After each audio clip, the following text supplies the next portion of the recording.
Როგორი უნდა იყოს ქვეყნის თავდაცვისა და უსაფრთხოების პოლიტიკა ამ საკითხის გარშემო საკუთარი ხედვა სამოქალაქო მოძრაობა ჯერ საქართველოს წევრებმა წარმოადგინეს. მათი განცხადებით აუცილებელია მსოფლიოში არსებული ახალი გეოპოლიტიკური ვითარების ფონზე ქვეყანამ სტრატეგიულ პარტნიორებთან ურთიერთობა გააღრმავოს.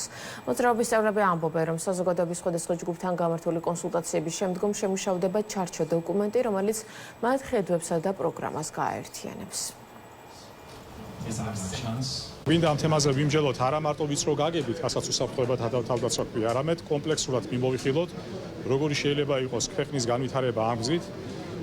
წარმოდგენილი გვაქვს კონცეპტუალური ხედვა და რა თქმა უნდა ჩვენთვის როგორც ინიციატივა ჯერ საქართველოსთვის ძალიან საინტერესო იქნება 8 მოსილი საზოგადო და არა მარტო საზოგადოებრივი მოღვაწეების აზრის მოსმენა, არამედ იმ ადამიანების, რომლებმაც წლები და ჯანმრთელობა რასთავარია შესწირა ამ ქვეყნის ინტერესების დაცვას. შეხვედრა დაკავშირებული არის ისეთ მნიშვნელოვან მიმართულებასთან, რასაც ქვეყნის ეროვნული უსაფრთხოება არავისთვის საიდუმლოს არ წარმოადგენს არსებული მძიმე ვითარება, რაც არის რეგიონში, ზოგადად შავი ზღვის რეგიონში და ასევე მსოფლიოში.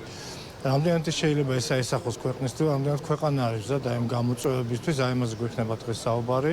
ჩვენ გუნდს ჯერ საქართველოს აქვს ჩამოყალიბებული ხედვა თუ როგორ უნდა იქნას და რა ფორმით უნდა იქნას აღდგენილი ის არქიტექტურა იმ სტრატეგიული დოკუმენტების, როცა ასე მნიშვნელოვანია ზოგადად ქვეყნის განვითარების. გარდაჭერებს ხვდებით და საუბარი გვექნება იმ სტრუქტურულ და ფუნდამენტურ გამოწვევებზე, რომელიც ქვეყანაში ეროვნული უსაფრთხოების მიმართულებით არსებობს, გავაცნობთ ჩვენს ხედვებს, კონკრეტულად გავივლით იმ ძირითად საკითხებს, იმ გამოწვევებს, რომელსაც ჯერ საქართველოს გუნდი ხედავს ქვეყანაში დღეს ეროვნული უსაფრთხოების მიმართულებით და შევთავაზებთ ამ გამოწვევებზე ჩვენებურ პასუხს იმ რეფორმების შესახებ ხედვას, რომელიც ჩვენი ესაზრით უნდა გახორციელდეს იმისათვის, რომ ეს ქვეყანა ადეკვატური იყოს იმ გამოწვევების მიმართ, რომელიც ჩვენს გარშემო დღეს ეროვნული უსაფრთხოების მიმართულებით არსებობს.